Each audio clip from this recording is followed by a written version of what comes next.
Told you we'd come back to the term ossification, which is the production of bone tissue, bone formation. So here it is, a whole video on it. So there's a couple different types of bone formation, two, actually literally a couple, that I'll talk about each one. So one thing to note is that, again, ossification is the formation of bone. Formation of the skeleton occurs in humans about 8 weeks post-conception. So this is in utero, and you can see in this fetus, there's quite a bit of red bone marrow inside these bones, which we talked about in a previous lecture.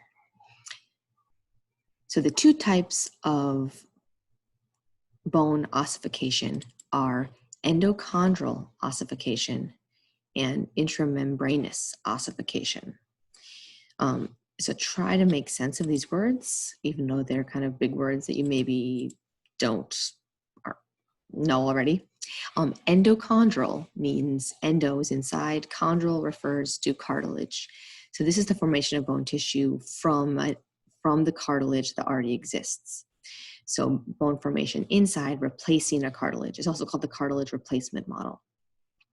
And this is what's going to occur for all bones beside the skull and the clavicle. So besides some flat bones, all the long bones are going to form through endochondral ossification. The other bones, so the skull and the clavicle, those flat bones, are going to form through intramembranous ossification. So this is without that cartilage replacement. Instead, this is stem cells developing directly into osteoblasts, just like I told you they do in that previous video.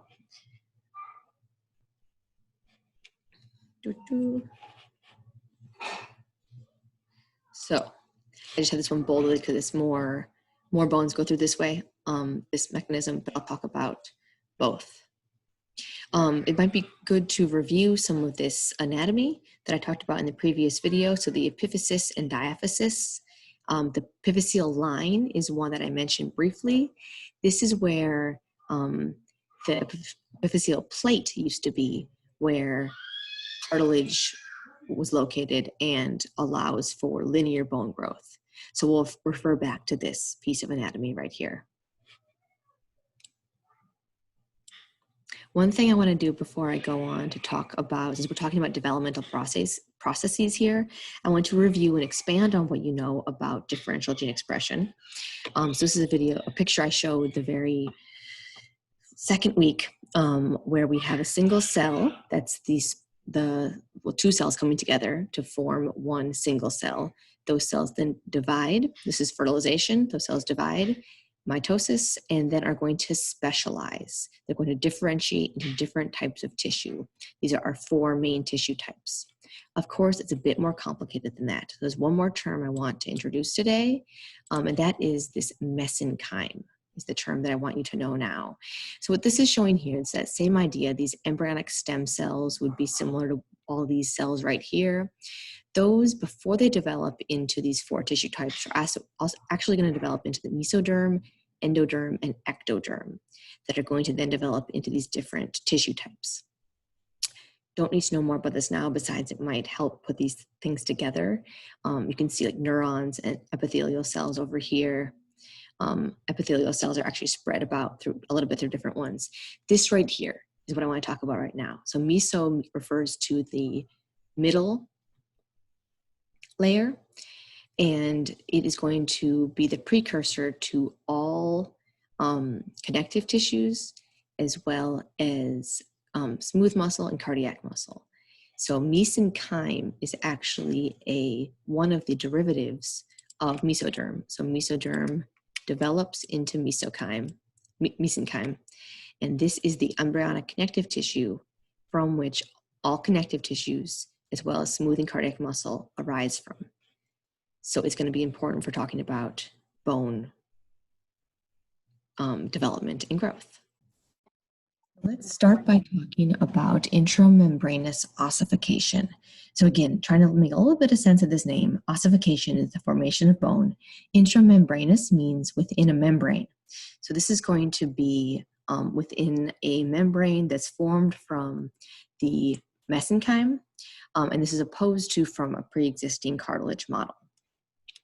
So the first step of this mechanism here is the mesenchyme is going to form a membrane. This is what that intramembranous refers to.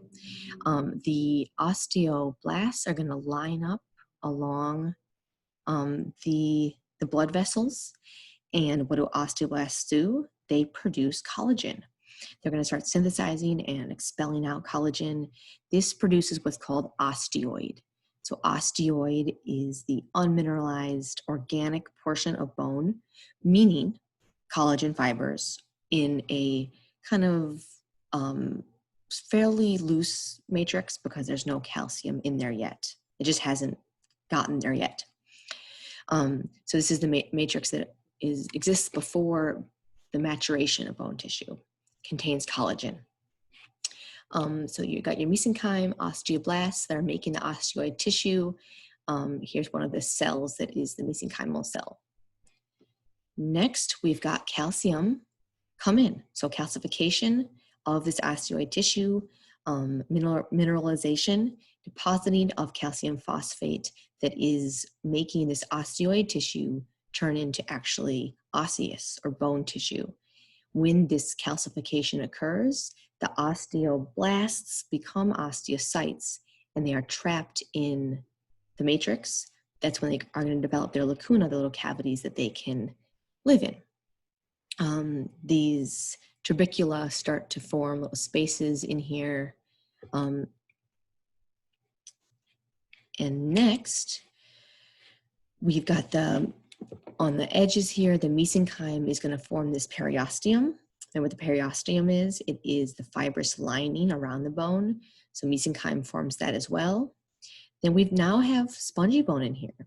So we've got enough calcified bone tissue, meaning mature actual bone tissue, that we've got this calcified trabeculae that is our spongy bone. So spongy bone along with our periosteum, but we're not done yet. So we still have some mesenchyme, we still have osteoblasts working here. Those osteoblasts are going to continue at these surfaces to fill in the space between these trabeculae. So it's kind of these spaces right here where they're still working to produce more collagen. What does that do? Fills in the empty spaces here and is going to turn this into compact bone. So compact bone forms on either side here in between the periosteum and that spongy tissue. This results in that sandwich-like feature that flat bones have. So compact bone, spongy bone, flat bone, sandwich. So again, this is during development, the development of the flat bones of the skull and the clavicle. The same process, though, occurs to thicken and remodel long bones later in life. So we'll come back to the same process of intramembranous ossification in adulthood as well. The second mechanism for bone formation, so ossification, is endochondral ossification. This is the cartilage replacement model. So cartilage exists and is going to be replaced with bone tissue. So here in a newborn, or I'm sorry, developing, even before birth, fetal skeleton, all the bones are not bones yet. The skeleton is made of hyaline cartilage. So this is actually week 9 post-conception. This cartilage needs to be replaced with bone in order for it to be bone and be stronger than cartilage is. So this occurs by enlarging and dividing chondrocytes. This bone collar is going to form around the diaphysis.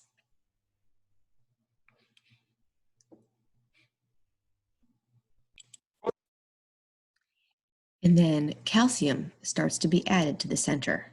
This is the start of the primary ossification center, where calcium is beginning to come in, which makes it be bone tissue opposed to cartilage. That's the biggest difference between hyaline cartilage and bone tissue. They both have collagen fibers, but bone tissue has that calcium phosphate hard matrix. So as calcium is added to the center of the diaphysis, this is our primary ossification center, this becomes a cavity. The cartilage starts breaking down, deteriorating in there. This is the start of our medullary cavity. Blood vessels can then invade into that cavity. So blood vessels, remember that bone is vascular, they're blood vessels, whereas cartilage isn't. So now we start to already have bone take over here. We've got calcium present, we've got blood vessels present, and collagen thickens, and the older cartilage continues to calcify. The older chondrocytes start to degenerate, leaving spaces for osteoblasts to actually come and invade.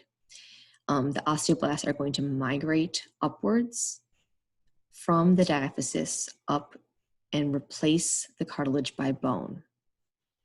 I think this is actually where I want to jump in and show this other image here. So this is kind of what's happening to create this increasing space here, which is increasing length. Because what happens is the chondrocytes are dividing on the ends of the bones. The chondrocytes then degenerate, they start to die, and osteoblasts can migrate in and replace them. And osteoblasts are making both new collagen, that matrix that's partly collagen, as well as calcium is going to follow as well and come and calcify that tissue instead of keep it how it was as the cartilage. So the chondrocytes then continue to divide up on top here, and that's what's lengthening the bone. So chondrocytes are adding length, and then bone is kind of following, osteoblasts are following those chondrocytes as they degrade, taking over and lengthening the actual bone portion. So the diaphysis elongates. As that happens, the medullary cavity forms. This secondary ossification center also occurs here. So kind of the same process is going to happen at the two ends, that same migration pattern of chondrocytes dividing and expanding the area that the future bone is going to take up, expanding the cartilage size, but then the bone tissue is going to take over where the cartilage is as those chondrocytes degenerate. So this picture I think is really nice for, this is going to happen within the primary ossification center as well as in each of the secondary ossification centers.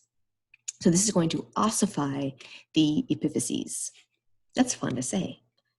Ossify the epiphyses. So by birth, you've got pretty much the diaphysis ossified.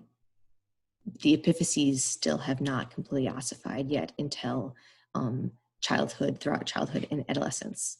Long bone growth continues to occur then as long as this epiphyseal plate is here. This epiphyseal plate is made out of hyaline cartilage, and it's still found in both children and adolescents. So I'll come back to bone elongation. We'll refer back to it, and it's going to be a very similar mechanism to this. Once your growth plates close, that is literally your epiphyseal plate turning into ossifying. It becomes the epiphyseal line. Long bone growth no longer occurs in late adolescence, adulthood. Okay, so what we've done here is compare and contrast intramembranous and endochondral bone formation. So in terms of where they happen, this one occurring stem cells developing directly into osteoblasts, bone tissue forming de novo, from new, versus endochondral bone formation is that cartilage replacement model. So in this, briefly describing each process. So quite a few terms here. A lot of these are referring to the endochondral ossification down here.